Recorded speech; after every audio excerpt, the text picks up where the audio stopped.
Greetings and salutations, fellow scat men, women, and everything in between. It is I, Eric J. Chucky, joined as always by the boy.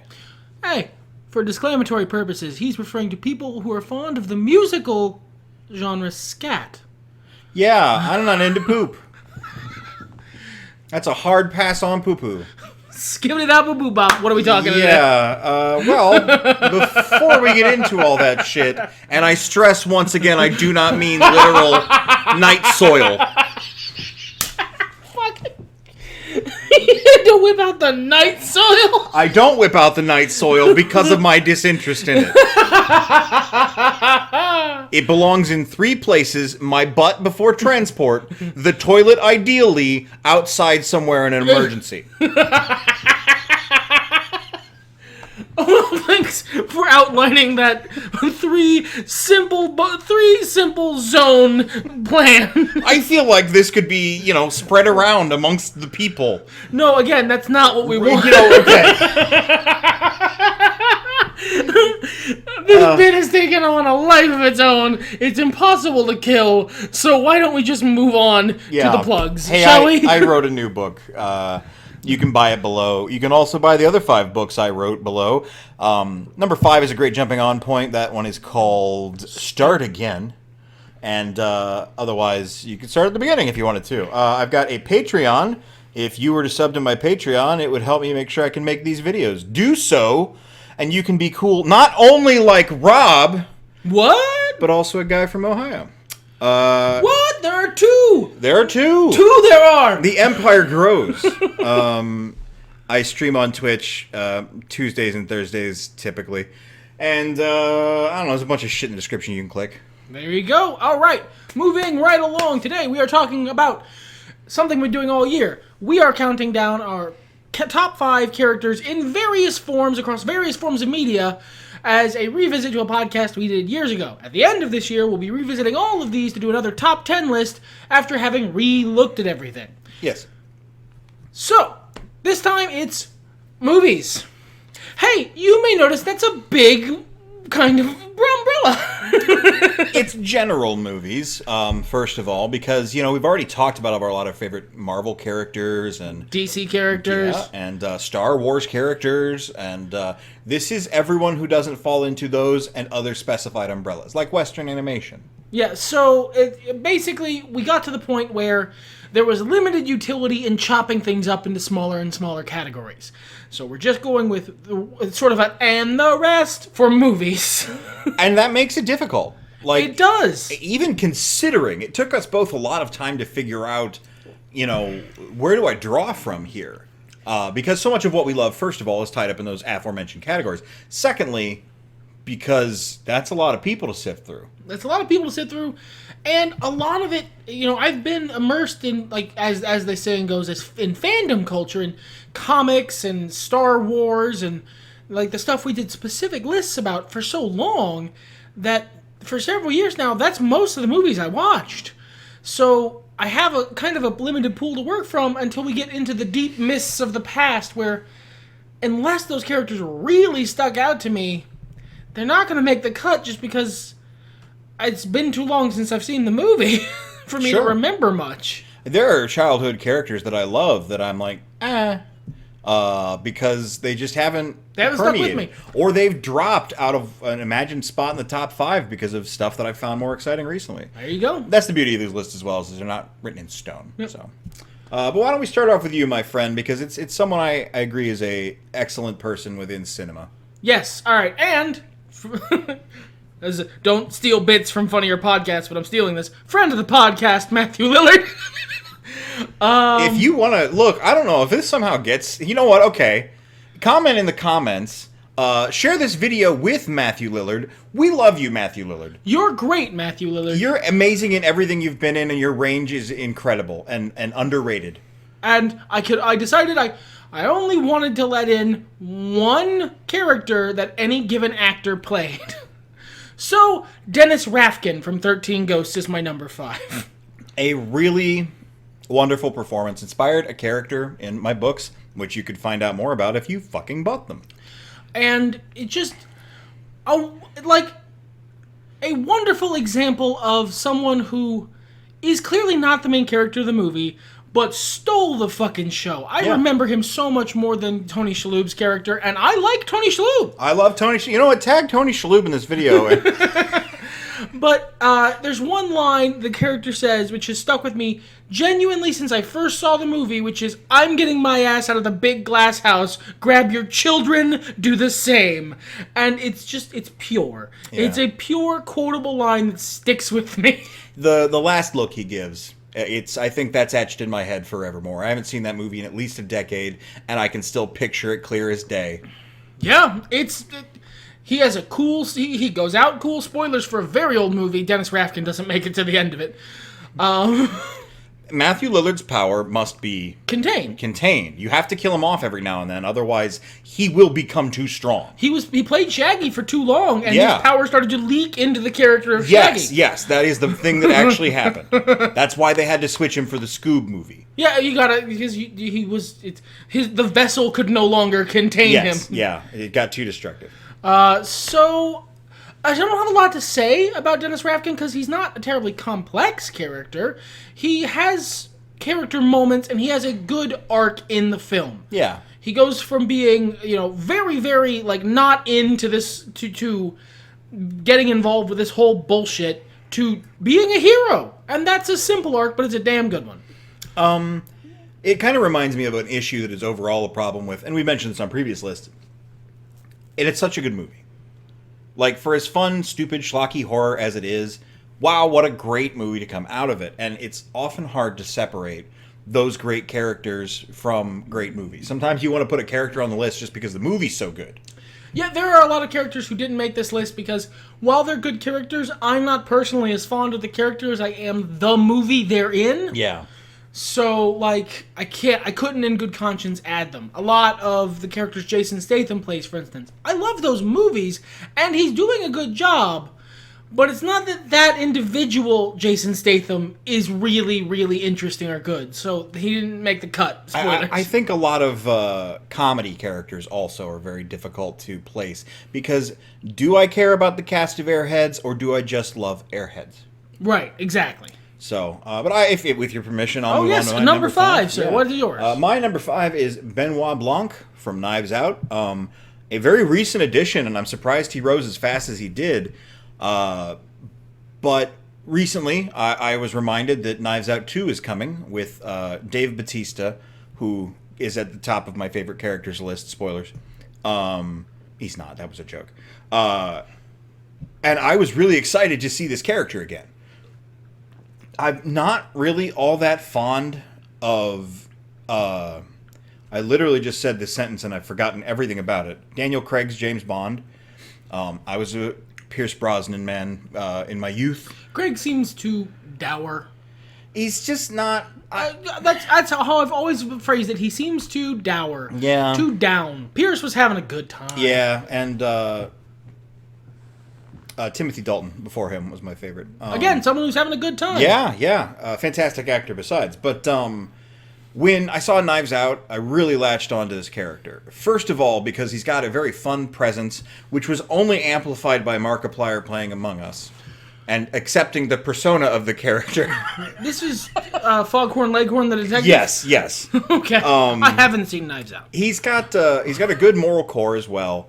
And he's basically a wonderful... melange of tropes I love about detective main characters. Yeah, you're much more of the Columbo Murder, She Wrote school of detective main characters.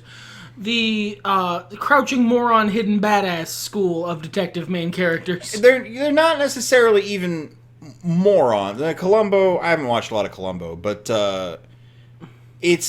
I less want to see the process of how much smarter Sherlock Holmes is than everyone, and don't get me wrong, I do love that. But I like seeing this person who is stroking their chin and going, I see. And in their own head eliminating suspects and going on their observations and being very curious in the background. You like to be with them. Yes! Yeah, I want to go on this journey. Whereas the other school of fictional detectives is much more of like a magician. They have the turn and the prestige, and they reveal their beautiful deductions. Well, and in terms of storytelling, I love that because you can still do the prestige moment. You just have to mislead and make your audience believe, or actually have the character believe, incorrectly up until they figure it out. And that's like a fun showcase of writing skill and acting skill. And it puts the character in the prestige moment as well. Yes. They get to have the realization. Yes. And they get to act that out, and you get to see it acted out. Yeah, that's really fun for me. And he does an amazing job with this character, and I'm so glad we're getting more. There you go.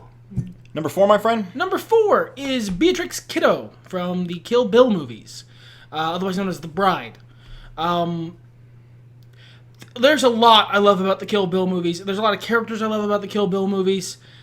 But at the end of the day, she drives everything forward, and she has a lot of really good character moments.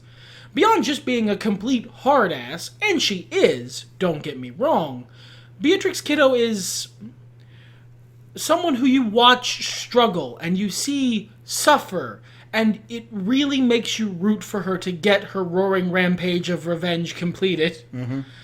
And she's played by Uma Thurman with class and wit and charm, and that's not something that was required from the role.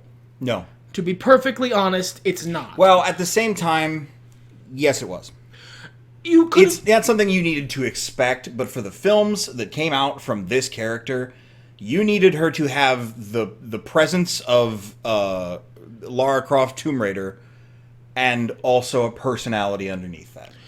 You want it, but there's very easily a version of this movie that gets made that does fine, that does good at the box office and makes its money back and all that shit, where Beatrix Kiddo is a flat, two-dimensional audience insert.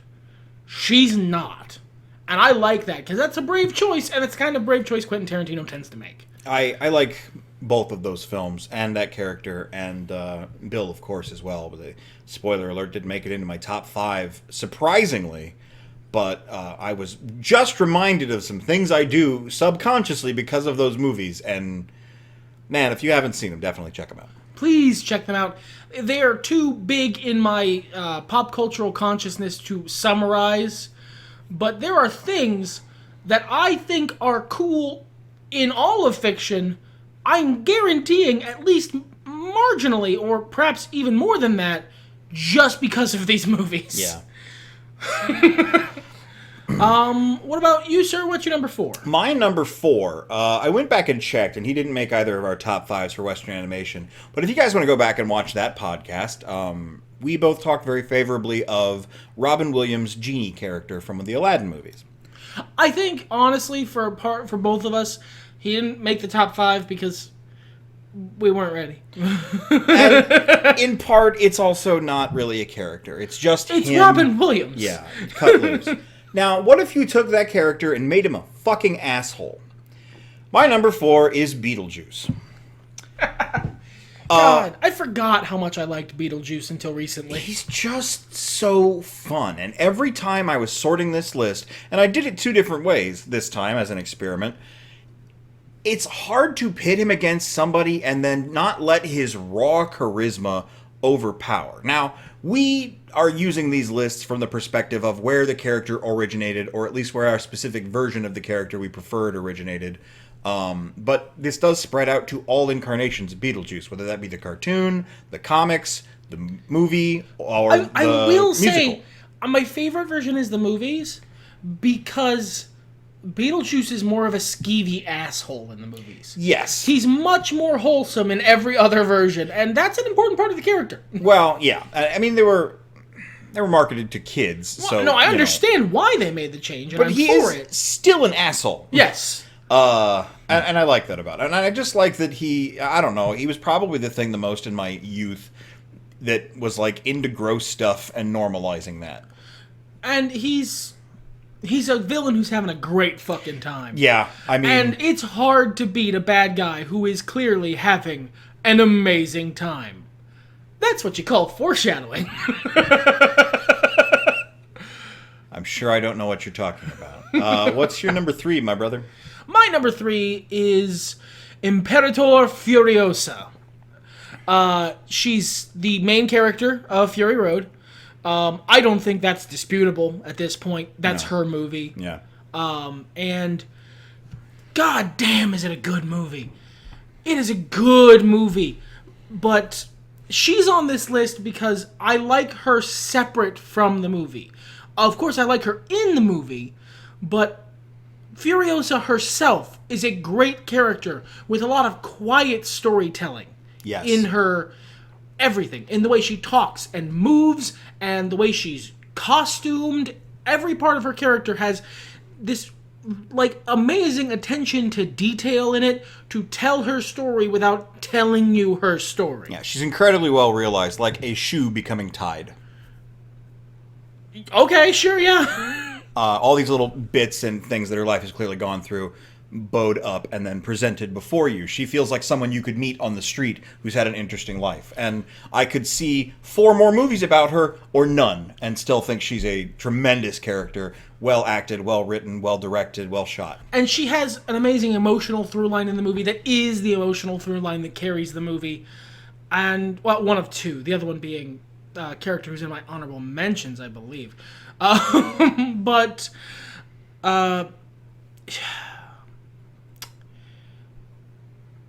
I struggle to explain what I like about characters sometimes. Well, because sometimes it's just intrinsic. Oh, you know what? This is important. She also looks really fucking cool.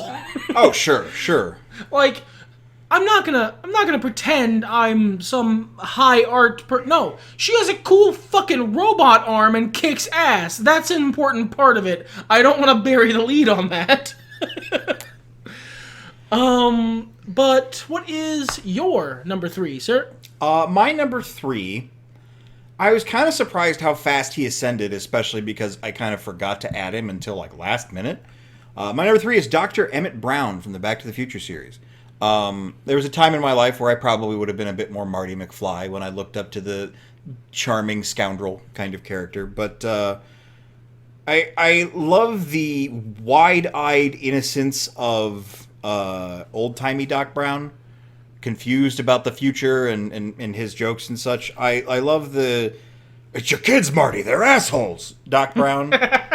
I like Wild West Doc Brown a lot. He's someone who's clearly just tired. I think that it's similar to Furiosa in that sense, that he's the character who has the arc. Marty learns, he changes, he's a good character. Marty learns lessons. Doc Brown Yes. has a character arc. Yes, and what a fantastic way to put that.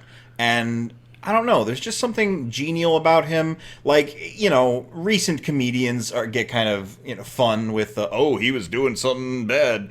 But, like, it's just nice to see a nice adult mad scientist character who's doing nice mad science things.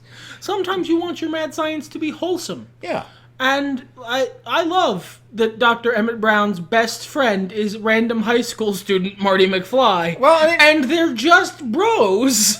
Why do you people keep looking into it? I don't think I would ever talk to a random high school student personally, but as somebody who is often a lonely old man, I could see forming a relationship with some rando who takes an interest in my hobby. Yeah, that's easily something I could see. Yeah. I mean, it's a big part of it is just that I like Christopher Lloyd. Sure, yeah. I mean, that's really like his iconic role. It is. He has a lot of other roles I like as well. I was Frozen today, after all. But he brings something to the character that I don't think another actor would have. And I think he's also enough... it's weird to think of franchises that we're not as into, that don't have as broad of worlds, but are still as paramount as things like Indiana Jones or Back to the Future. Separating from the character a little bit, Back to the Future is a nearly perfect movie. It's really good. There is basically nothing to cut or change about it. Sure. That wouldn't lessen the movie in some way. Yeah. You got anything else? It's probably part of the reason I don't like Rick and Morty. I Yeah, like the original character so much. Because it's a mean send-up of it. Hey, Christopher Lloyd's on board. Sure, no hate, but like, me personally, I like the wholesomeness of it. I like that he's just a nice guy. He's just a nice guy trying to have a good time. Yeah. Trying to do time travel, because that's cool. I mean, why wouldn't you? If you thought you could. Yeah, basically. Yeah. All right. So In sharp contrast to your number 2. oh no, why wouldn't you do it if you think you could? I meant more nice guy try to have a good time.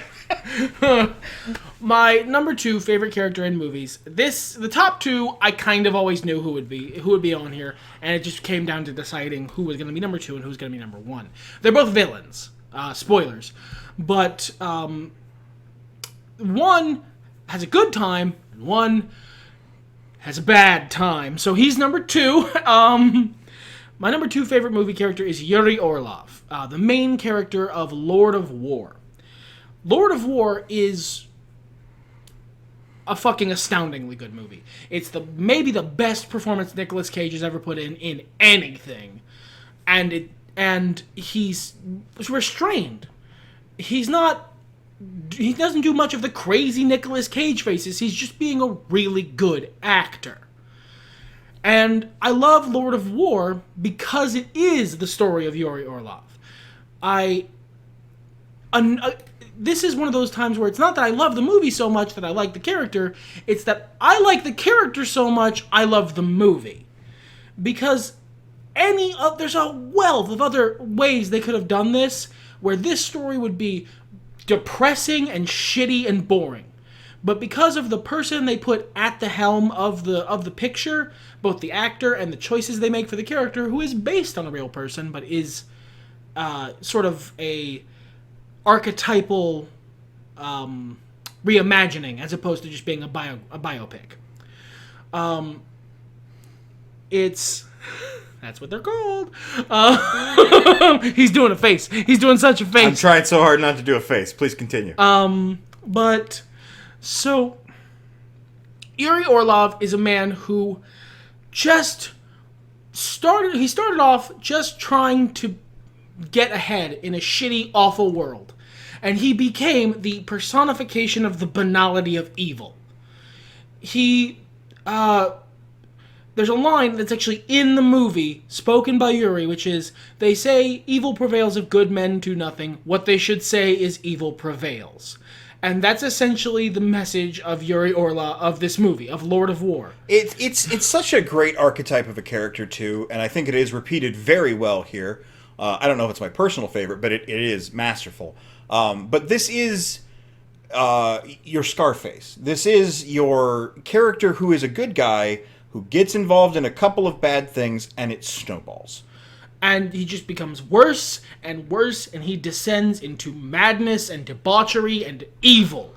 Just absolute, unflinching, the most horrible fucking evil acts that he just kind of shrugs and takes his money for and moves on with his life, because his whole existence is just a widening gyre of awful bullshit that he's jumping headfirst into in search of the almighty dollar.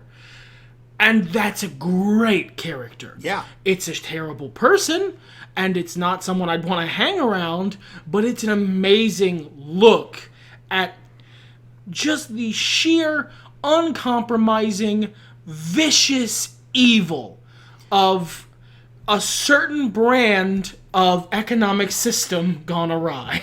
I think it's also really compelling because he does still have those human moments. Those moments that are born of compassion, of love. Exactly. He's not a monster. He loves his wife. He Yes. loves his wife so much. He initially is attracted to her because she's very hot.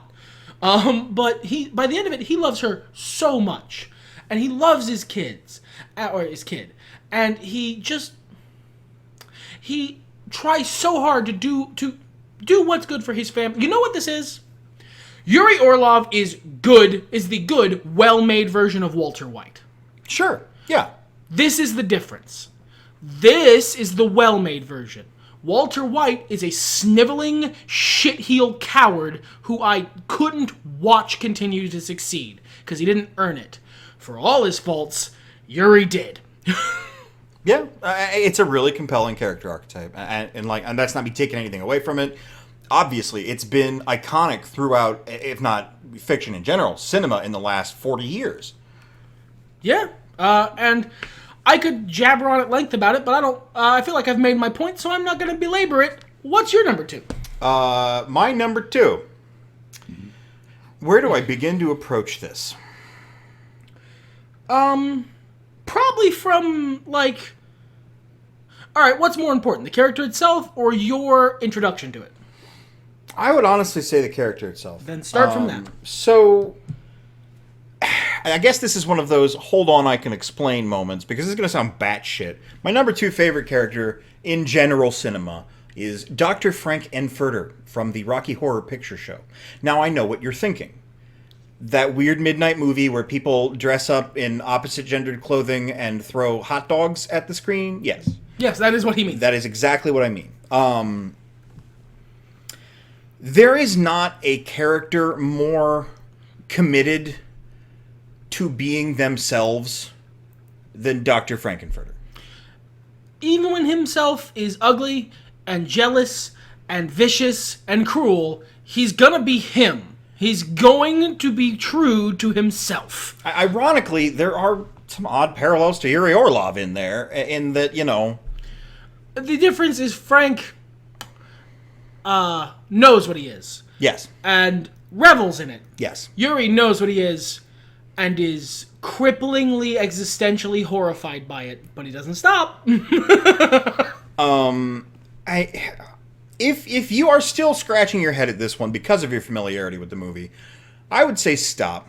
I would say don't put on the costume. Don't get your bag of shit to throw. Watch the actual film. Yeah. It's just a really compelling character, and you can see why, God, my brain is just not doing well with names Tim tonight. Curry? No, the writer, Brian... Oh, I don't know. I can't think off the top of my head. Riff Raff.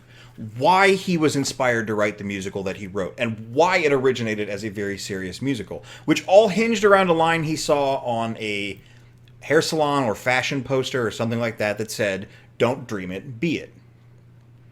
Or, to use the common parlance of today, don't let your dreams be memes. Just do it. Yeah, I mean, and it's this weird sort of perverse celebration of individuality down to the last note. And the movie itself is this introduction of stop having a stick up your fucking ass. Love yourself, love those around you, and celebrate who you are.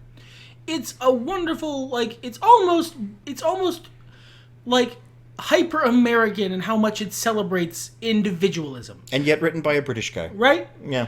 I suppose that is partially because, you know, in rebellion. Sure. Well, and, you know, the whole punk movement came over from the UK, so it absolutely makes sense. It is very punk in a weird, sexy, haunted house kind of way. And it's a lot of things that I just love. Like a weird, sexy, haunted house.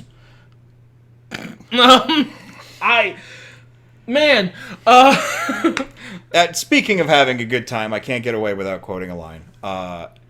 It is so hard to have a good time these days. Even smiling makes my face ache. There have been times where I've been at my lowest, and I remember that and go, you know what? Frank made it, sort of. Sort of. All right. So, shall we do honorable mentions? Let's talk about honorable mentions, my guy. We trimmed a lot. Yeah, so we both had... This is a big, wide field, so we both tried to trim it. I tried to keep mine as tight as I could to, like, the people who would have been, like, in the top 11. And then I had to stop because there's so many others. But for me, my honorable mentions are John Wick. He's on here because for all of the many revenge plots and like, I'm gonna go get my child or take vengeance for my dead wife and all that shit, you fucked with my dog is just the most understandable, relatable fucking thing. Stu Macher, or I don't remember how to actually say his last name. I think it's Macher. I believe it's Macher. It's been a while since we've seen the movie. Purely on the strength of Matthew Lillard. That's why he didn't make the top 10. There's not much to Stu. It's mostly that Matthew Lillard is having a fucking amazing time, and you can tell. He was that character that I feel like we all were at some point in our teens, though. That smarter than you, better than you, I'm here to have a party. No, you don't get it because I get all the tropes, man. And so, like, yeah. There is that. He's a shit and a wonderful one. Ben Gates from National Treasure. This one didn't make the cut because, again, there's not much to Ben Gates those are just really good movies, and he's a fun protagonist in them. So he didn't make the cut. Bill from Kill Bill, he just got beat by Beatrix Kiddo. He is an amazing, deep, wonderful character. His Superman rant is perfect, down to the last word. It fits that character so well, but the bride's better. Nux from Fury Road, who is the secondary protagonist of that movie. Honestly, Max is kind of a third wheel. I think Nux is the heart of the movie. He really is, and he has the other emotional through line and payoff, and he's the one I quote. So, but he's the one we bought spray frosting for. Yep. And then Dr. King Schultz from Django Unchained. And that one is just, there's so much I could explain about why I like that character and that movie in general, but I can distill it down to, I'm sorry, I couldn't resist. And I'm not going to explain further, watch the movie, it's great. I want to get some time. My honorable mentions. Stunned he didn't make it there. Captain Jack Sparrow. He wouldn't have been anywhere near as high as he was if it wasn't for the third Pirates of the Caribbean movie, when you get that hint of his backstory and that he is a good guy. Side note, a lot of people are upset about that hint of his backstory. I could never figure out why. That's great. That's a great moment. What is wrong with you people? Because some people just want to cheer for an asshole who never did anything except for himself. I don't think Jack's ever done himself, but I don't think he turned it down. I think the beautiful thing, and it's present from the first movie, but the beautiful thing about Jack Sparrow is that he's a good guy who doesn't want anyone to think that. It's very important to him that you not know that he's an alright dude. Jake and Elwood Blues, you might argue, come from TV more. I've only ever seen them in the movies. They're less characters and more a vibe. There are nuances to the two of them, but they're a vibe. They're not characters. Leatherface from the Texas Chainsaw Massacre movies. He's iconic, but I don't think iconic gets you into the top 5. Bill the Butcher from Gangs of New York. God, what an incredible villain. What a nuanced villain. What a great story, and his presence in it is the fixing point. Yeah, that's all true. Ian Malcolm is Jeff Goldblum. Gomez Addams, specifically from the 90s Addams Family movies. Maybe the TV show a little bit. No, I'm specifically the 90s movies. But, he's the best husband ever. Yeah. Bill from Kill Bill, for all the reasons you mentioned, and then some. I find him an incredibly compelling antagonist. And I use the word antagonist instead of villain very specifically. I love that the entirety of Kill Bill is basically just the result of a misunderstanding between two assassins. Yeah, that's great. Maximilian from Vampire in Brooklyn. He would be the vampire. If you've not seen that movie, watch it and you'll figure it out. Vampire in Brooklyn, by the way, is one of the weirdest, really good movies. You will look at the premise and go, okay, that's going to be terrible. No, it's really good. Yeah, it's funny and it's cool and it's interesting. And it has dark moments, and it's way cooler than it has any right to be. Yep. Jason Voorhees also up there. He's not exactly a character. He's a good, simple murder boy. He's a very simple murder boy. Loves his mommy. Doesn't like sex, doesn't like drugs, doesn't like you being in his leg. Is very simplest. And I was reminded of this character by you. I can't believe I forgot about her. But Apple from Turbo Kid. This is your Manic Pixie Dream Girl done very well.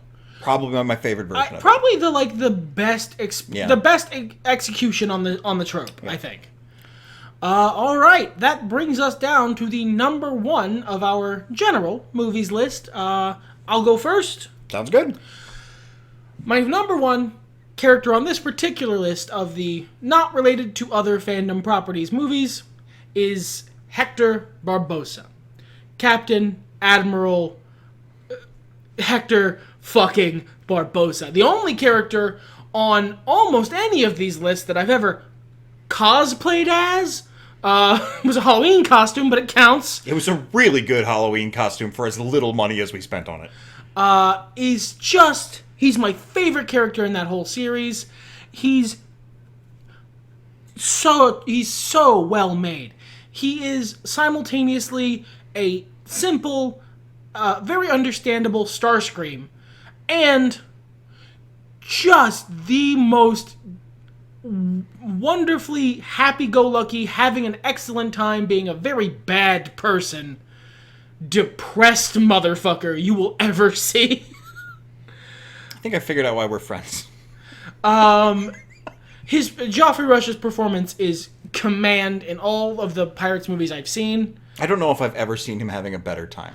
I know the ultimate fate of the character in the Pirates movies I haven't seen, and I love that shit too. That is the perfect, just A+ chef kiss end for that character. And I quote this dude so much that I assume it annoys people. Nah. It's just your dialogue at this point. And he's one of the best villains in cinema. And I use villain specifically there because he's not a good guy. He is treacherous and murderous and vicious, and he lies and he cheats and he steals, and he is a pirate in a way that Jack Sparrow simply isn't. Jack Sparrow's a good dude who doesn't get along with cops. Hector Barbossa is a pirate. Hector Barbossa is the reason people are chasing Jack Sparrow. I've heard of your kind from that Hector guy. Oh shit. He is a much closer look at what pirates would be, what pirates were like. Just vicious, mean, but having an excellent time. Because why wouldn't you? You're in the nicest weather in the universe, you're drunk all the time, and you get whatever you want, because fuck you, I'm gonna take it. All right. What about you, sir? Well. That's what you call foreshadowing. Oh, yes, ma'am, it is. I don't know if you guys know this about me. I love clowns. They make me laugh. They're fucking funny. And anytime you can take a clown and make them A, genuine clown, and B, also an evil clown, I'm for it. It's important that they be both, though. Yes. So my number one pick is Captain Spaulding from The Devil's Rejects and House of a Thousand Corpses. I mean, if you have listened to previous versions of this list, I like dads. That's an archetype that I have a fondness for. Me too. The dad. And this is an old, cranky, cantankerous, shitty, having an amazing time dad. He tells dad jokes while he viciously murders you. Yes, he sure does. And 95% of this is down to Sid Haig's performance. Like, yeah, the dude was a master of his craft. You couldn't, it was his, down-to-earth quality. You very much believe that this is a real person. Yeah. This is not an over-the-top, big character. This is just a fucking guy who happens to like wearing grease paint and murder. Yeah. It's hard to go into. It's everything I love about what Rob Zombie does as a creator, distilled into a single character. The Devil's Rejects is his fucking finest outing. Yes, definitely. And I don't know that he'd disagree with that, honestly. And The Devil's Rejects, as much as it is about the trio, is also Captain Spaulding's movie. He is the driving force through most of it. We spend the most time with him. It's about him and his kids. And making their way in a world that is quickly shrinking in on them. Yes. And doesn't have a place for people like them anymore. Captain Spaulding is the death of the circus, the death of the carnival, and the last cowboy. He is great. He is a wonderful... and again, I like him because he's a bad person who's having a great fucking time doing it. Yep. Yeah, after all these years as well. Just a dirty guy you might know from down the road. I don't know, man. There's just something about simple, honest people, good, ill, or otherwise, that draws me. So, and that's why he tops my list. All right. I feel like that's a wrap. So, I'm going to do the weird line that we don't remember why we say. Okay. Everything's better when nerds talk about it. Nice.